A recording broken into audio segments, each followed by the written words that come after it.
Hey everyone, welcome back to the channel. Today we are diving into one of the most exciting updates in AI, GPT 5.1 from OpenAI.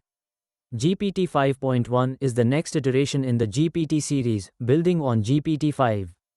According to OpenAI, there are two main variants, GPT 5.1 Instant and GPT 5.1 Thinking.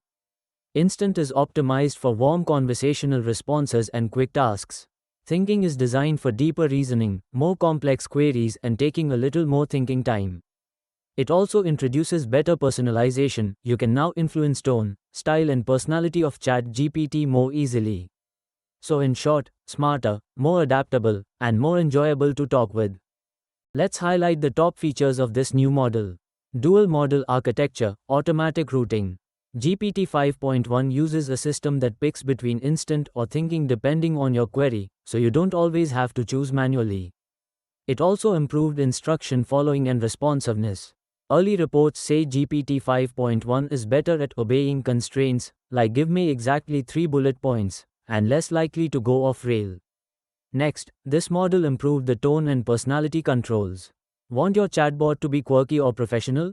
You've got more options. OpenAI also works on safety and alignment updates.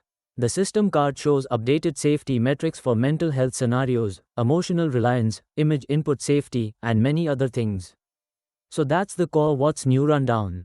Of course, we all know that no release is perfect. Some things that we should keep in mind. Rollout is gradual. Paid users get access first, others will follow.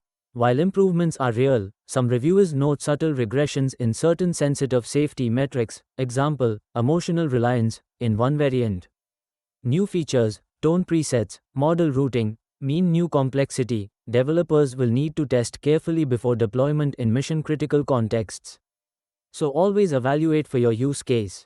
Want me to compare GPT 5.1 versus another model, like Claude or Llama? Let me know in the comments.